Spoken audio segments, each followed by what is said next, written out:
Good morning, everybody, and welcome to the Rangers Review morning briefing for Monday, the 10th of June. I'm Derek Clark, and I'm joined this morning by Chris Jack. How's it going, Chris? All good, Derek. Another week of the summer ticked off last week. Another fairly interesting week Rangers-wise as well. I dare say the focus is somewhat of an international hue over the next couple of weeks, but so we'll be here every morning to discuss the far more important matters in life and keep things ticking over Rangers-wise. Yeah, most definitely. Right, before we talk all things Rangers, just a quick word for our podcast sponsors. That Vegas-themed open day is this coming weekend, folks, 14th to the 16th, where you can win a number of brilliant prizes, money off services and what have you. Also, if you land on zero, you get entered into a prize draw for a 4-night stay at Trump Tower in Vegas. The all-important link is in the description below for you to RSVP if you want to head over to their Dunfermline showroom that they're opening over there. So, that opening day taking place this coming weekend. Right, let's talk Rangers. A lot of transfer stuff doing the rounds over the weekend. But before we get to that, a big blow for John Souttar. Tail end of last week, Chris, Steve Clarke omitted two players from the Scotland squad for the Euros, one being Craig Gordon, the other, unfortunately, being John Souttar. It's a huge blow for him. We all know how much he loves playing for his country, and unfortunately, his fitness coming to the fore once again, and he's been ruled out of the trip to Germany, which is unfortunate for him. I think it's a real shame for John because people have this almost have this thing of John Souttar, he's always injured. This season, his availability and his robustness has been really, really good for Rangers. Now, we can all debate his form at times and whether he's made mistakes, whether he deserved to keep his place or not. That's a different conversation. In terms of being able to actually play the number of games required, this season has been a good season for him. I've a couple of pieces over the last few weeks that reference that. One was a deeper dive into John and how he got to this stage in his career. Spoke to Alec McLeish and Lee McCulloch for that one, going back through John's international history, going back to his time at Hearts under Jig. And there's also a piece looking at the more robust members of this Rangers squad. And in terms of match minutes, John Souttar is right up there with Rangers this season.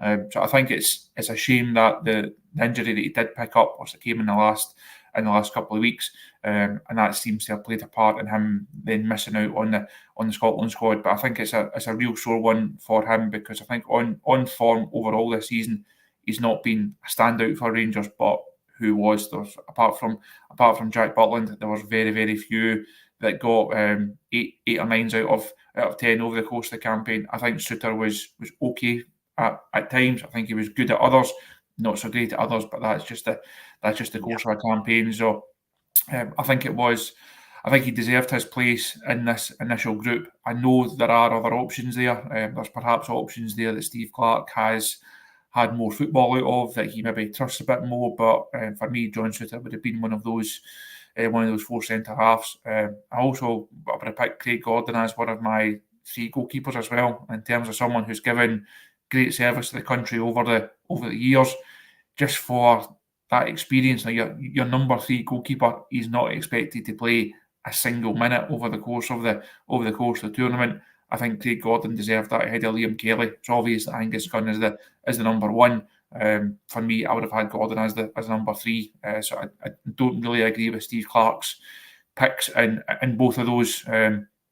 So I think it's disappointing for both of them for different reasons. But I really do feel for John because I think he does merit it over the course of the season.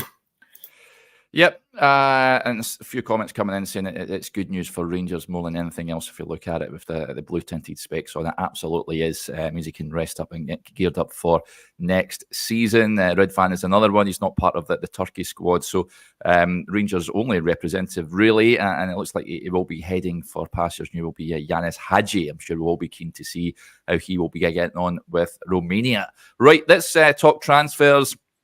Potential incomings and outgoings over the course of the weekend. Let's talk about potential outgoings. First of all, the report Well, Giovanni Van Bronckhorst, first of all, appointed as the new head coach of Besiktas. So Gio back in football, and reports in Turkey over the weekend state that he has asked the Besiktas board to go and get him Steven Berghuis and James Tavernier. And it's also, I've seen this morning, that he's also asked him to go and try and get Tom Lawrence as well. Wouldn't be surprised to see Lawrence move on this summer, Chris, but Tav's an interesting one. We all thought that maybe a bid might be coming in from clubs or a club in Saudi Arabia. But Gio, we've been back in football in Turkey, looking to prize two Rangers players over to play for him once again. What do you make of this news? Firstly, really pleased to see Gio back in the game. I think we could all agree on that. I think he has had offers previously, and it's about him making sure that it's the right fit, it's the right time, it's the right club. So I'm pleased to see him get back into the game. Hope he does really well over there. In terms of the transfer links, I think it's always going to happen. As soon as a manager gets appointed, it's a fairly easy link to make of go and get a couple of players that I worked with previously. The Tav one, as you mentioned there, Derek, it seemed that most of the chat would be Saudi Arabian themed over the next wee while. Interesting if Gio does fancy making a move, and that would then leave Rangers with a decision to make. Now, do they look to try and move Tav on? What kind of, I think it's really hard to actually put a transfer fee on him. Now, what's he worth to another club versus what's he worth to Rangers? If you look purely in terms of numbers, how do you put a transfer value on someone with his level of goals and his level of assists? So I think it would be really interesting if Besiktas did decide to come in for Tav. Tom Lawrence, I would be surprised if he's still a Rangers player next season. I think you look at that area of the pitch, for me, he's not good enough to play in one of the two midfield roles. That's obviously Diomande is one of them. I'd imagine there'll be another midfielder coming in to take up the other slot. For me, Lawrence doesn't get in one of those two. The one forward in that, the number 10 role, you look at how many number 10s do Rangers have on their books. You count Lawrence in there.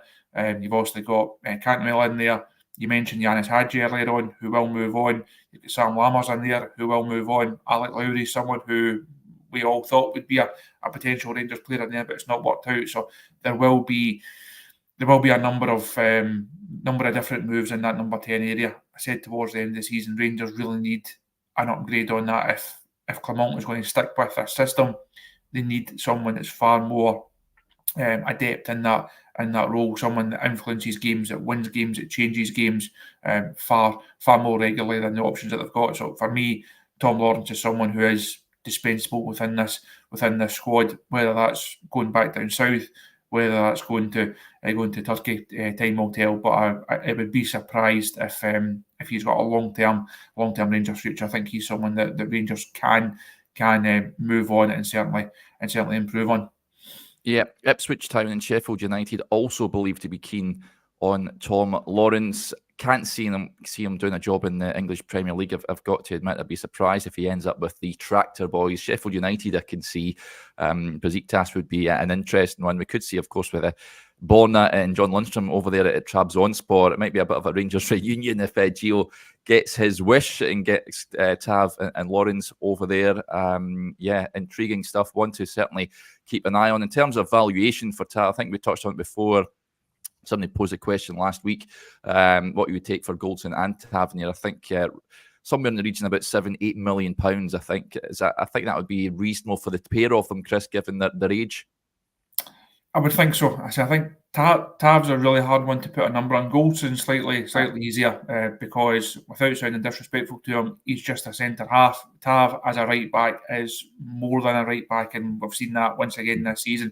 So I think Tav's harder to put a number on.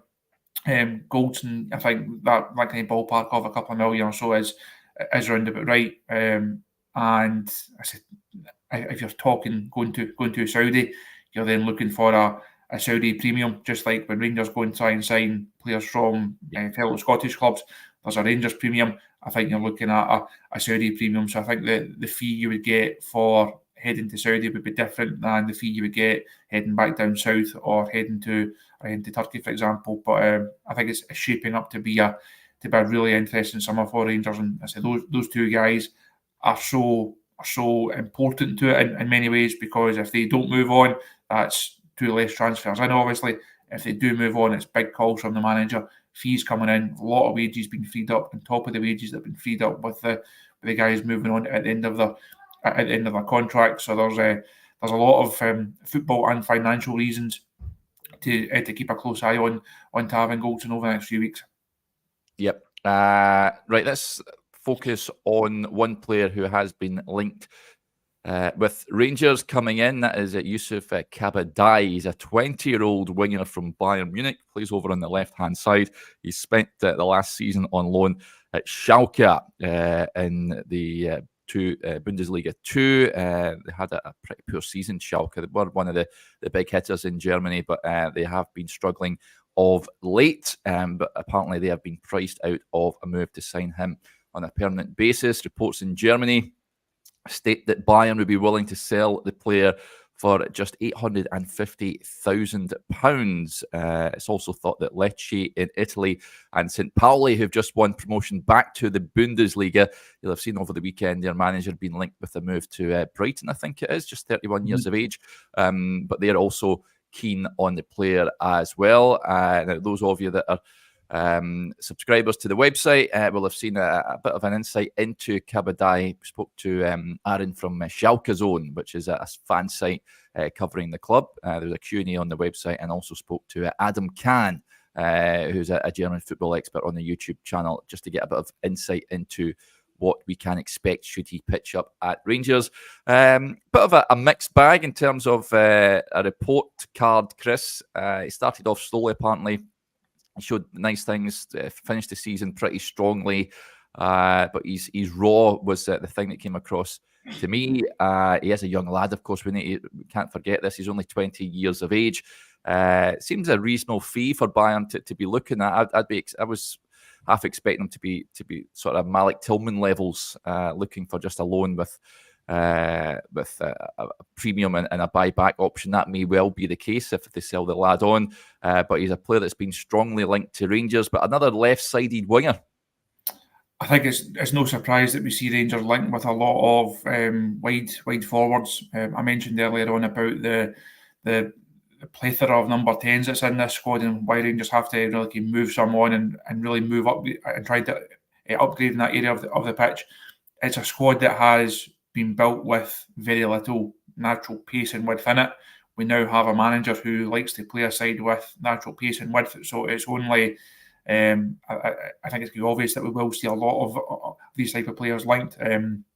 Cortez is obviously come in last week. We managed to announce that one live on the show. As yet, the phone has not beeped with anything from my book this morning as of yet, unfortunately.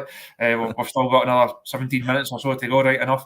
But I think getting Cortez in was a real good signing from Rangers, certainly in terms of the way the deal was structured. But they will need other ones. They will need more strength and depth in that area. You look at, I think there's probably doubts over Scott Wright's future, potentially doubts over Rabbi Matondo. So the only wide players that you've got, if they're then going to move on, then you will need to bring in more of them. Don't know an awful lot about Kabadayi, I have to say. I've tried to do a bit of digging on it last week. Didn't really get anywhere, unfortunately. So it's on my to-do list on this Monday morning to try and find out what the situation is there. But I'm not surprised that Rangers are being linked with these type of players, and they will go out and they will try and strengthen these areas of the pitch again. So I think if you look at the way the manager wants to play, they need to get more of these type of players in. They need to try and boost their options in those wider areas. Yep, just some of this. This is what Aaron from Schalke Zone had to say about his season at Schalke. Says overall I'd rate his season as a 5 out of 10. He started poorly, and it was visible that he needed time to adjust to professional football. It got a bit better, and at the beginning of this year he was left out of the squad and demoted to the second team, but only for one game. From then on, the season and performances seemingly changed. He played better The great performance against St. Pauli, where he scored 2 goals. Overall, his performances were okay, a bit unstable with some ups and downs. He finished the season on a high as he performed well in the final game. So, again, it's just a very young lad. The players that Rangers are being linked with, a whole host of them are around 20, 19 years of age as well. Other ones we spoke to, the players that have been linked last week is Damian Garcia, the Uruguayan from Peñarol. He's certainly a player that would excite me. The other lad being the South African winger again, Relabahili Mofo King. I seen a report in South Africa claiming that he's set sights on now on heading to Europe. Rangers have been heavily linked with the player, of course. If you want to find out more about him, then there's another video on the YouTube channel looking at him in more detail. So, some interesting talents being linked to the club, of course. Another one that sort of was linked in, was it last summer? I'm not entirely sure. Now, Harry Souttar, John's brother, he is expected to leave Leicester City this summer. He was heavily linked. It was last summer to team up with brother John. He has been speaking about his future at Leicester, given that Enzo Maresca has left to join Chelsea. He says that it'd be very clear if he was still there, my situation is to try and leave the club and get more minutes because I've lost out on a lot of football. To still be selected for the national team, I know I need to be playing football. I just have to see what the club does and who comes in, and then try to impress the new manager that comes in. When I get back for pre-season, we'll probably have a sit down after a few weeks and have a chat and see where we're at. I think that's the best thing to do. Obviously, we don't have a manager yet, so I don't know, and I can't comment or speculate on what's going to be, but I've just got to give myself the best shot of trying to impress him, and the staff that will come in as well. We'll just go from there. I seen that, I think it was a couple of weeks ago, he was spotted on holiday with a Rangers jersey on, Chris, which left many thinking, right, get him signed up, bring him home, and all that sort of jazz. Harry Souttar, I think I decent player. I wouldn't be opposed to see him signing for Rangers. Harry Souttar, are you a fan? I think there's going to be financial issues there. If you imagine what sort of fee Leicester just promoted back to the Premier League, if you think of what kind of fee they potentially look for, I'm sure, without knowing Harry's contact details off by heart, I'm sure he doesn't pick up just a few pounds every week. So there may be a stumbling block there in terms of that one. I don't think there was a lot in that. I know there was a lot of chat about it last summer. As far as I'm aware, it didn't really get anywhere. There wasn't a lot in that one from the Rangers' perspective. He's clearly a good player. He's of a level that Rangers, that he would come in and certainly improve Rangers. But not convinced that one will come to fruition. It's certainly not. And outside of him being pictured in a Rangers top a couple of weeks ago, as you say, he's not a name that's been doing the rounds. It's not one that I've heard. Yeah, another player that looks set. Well, it will be, as we touched on, will be leaving this summer is Sam Lammers. Now, he spent half the season on loan at FC Utrecht, and FC 20 also believed to be keen on signing Lammers this summer. The technical director, Arnold Brugink, said we also have a very good striker at FC 20, so it's not that we need someone there immediately. By the end of the European Championships, things will get going as usual. We're not panicking. And Jordi Zuidam of Utrecht, their technical director, says he's very important link in our team. So we want to go far for him. It is above our ceiling, but we're now looking for a solution. So that is the latest with regards to Sam Lammers.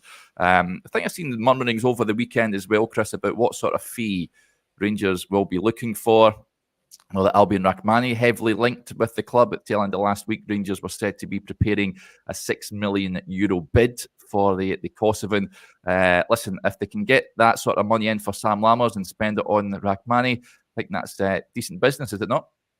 The Lammers fee is during that period towards the end of the season. Every game he played, every goal he scored, the pound signs just ticked over a wee bit more. He's gone from someone who it looked for all the world that Rangers would have to take a big hit on, that they would lose money on.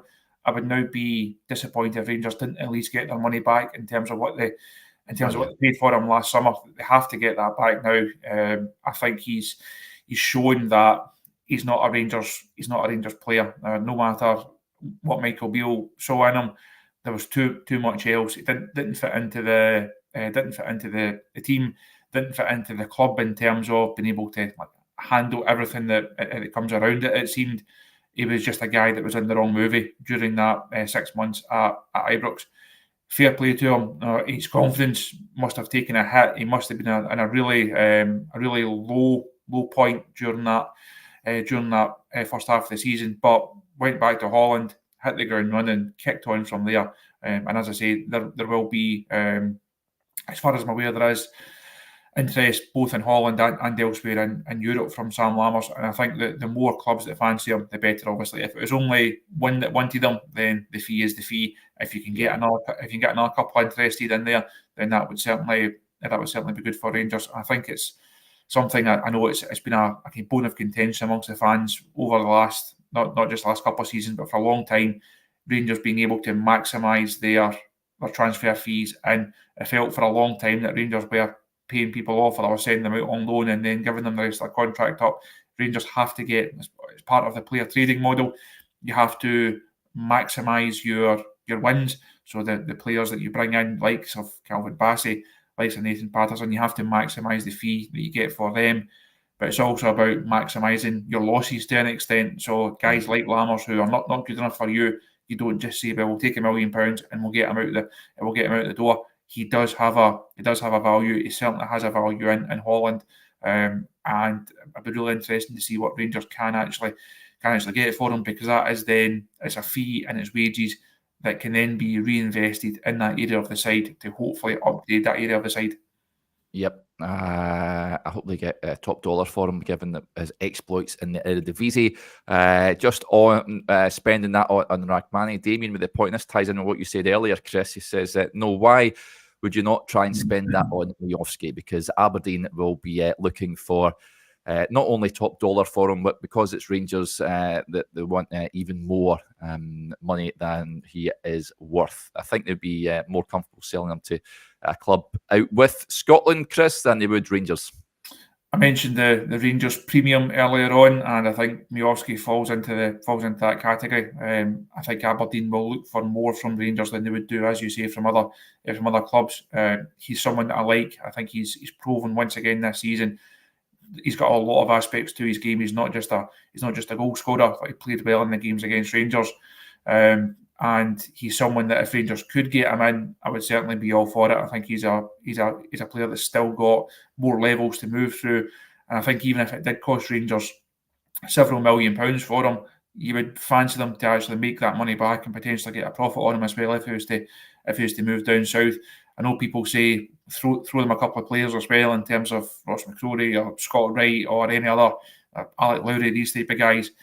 Ultimately, these guys only have a book value of a couple £100,000. Now, Rangers looking for about 500 grand for Robbie McCrory. Sorry, what you getting for Scott Wright and Alec Lowry, the same combined maybe. So it's not going to take a huge amount off the fee. And if Aberdeen are looking for a bumper fee from Rangers, I do feel that one's as much as he would be a good player and a good fit.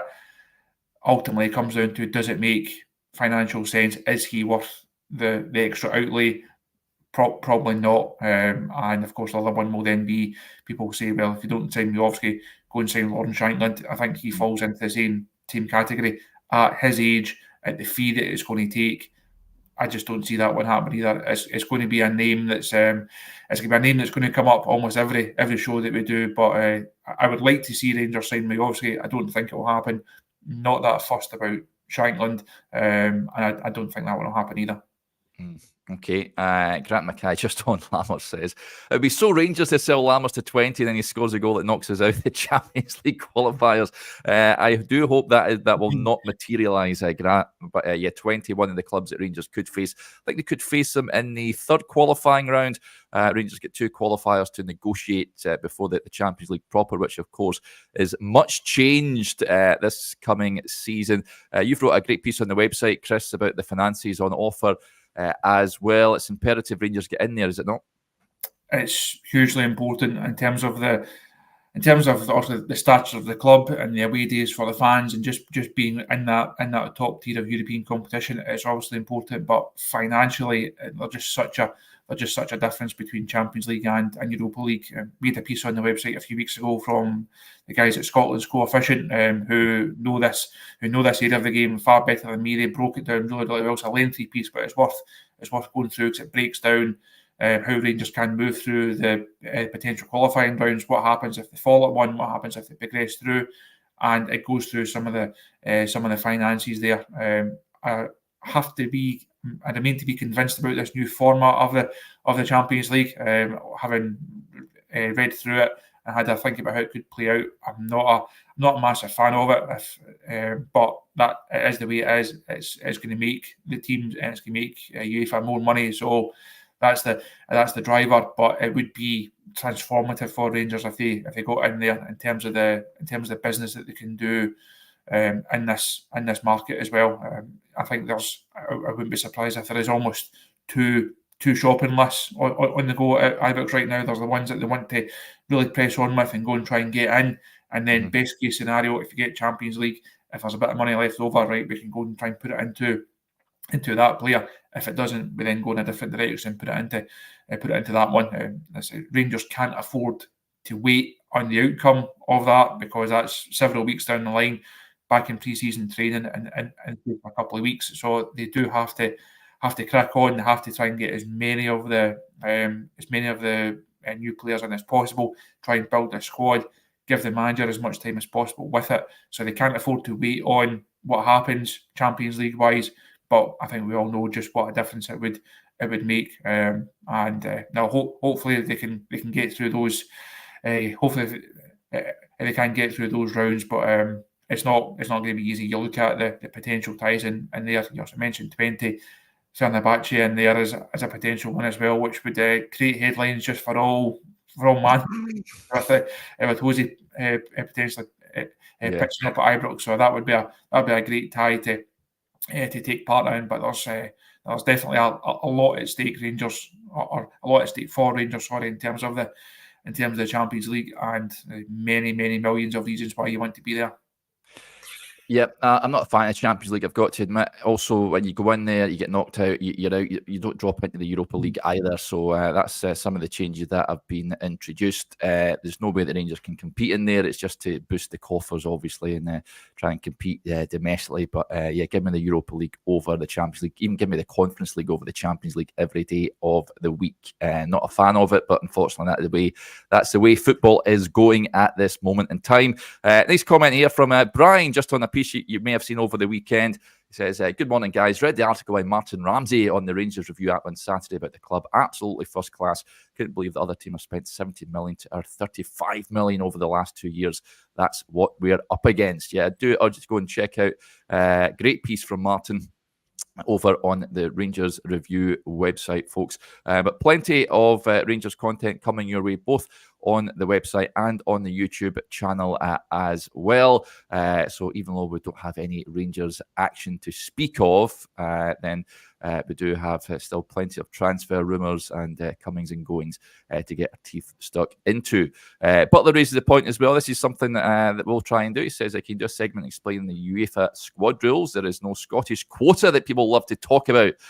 So we'll see if we can rustle something up over the course of the summer, buddy, and explain it, if you like, just on that squad situation. Don't think there's any doubt about it, though. Rangers, I would like to see personally more Scots in that Rangers squad. Right, that'll do us there. Big thanks to Chris, as ever. We'll be back on tomorrow morning. I'm on with Stevie on Wednesday. And then Chris on Thursday, Stevie back on Friday. Joshua off Rangers duty this week. But keep your eyes peeled on the social media channels and the website and as the app as well, as Brian was touching on there over the weekend, for all the latest Rangers news. Right, we'll speak to you again tomorrow, folks. Enjoy the rest of your Monday.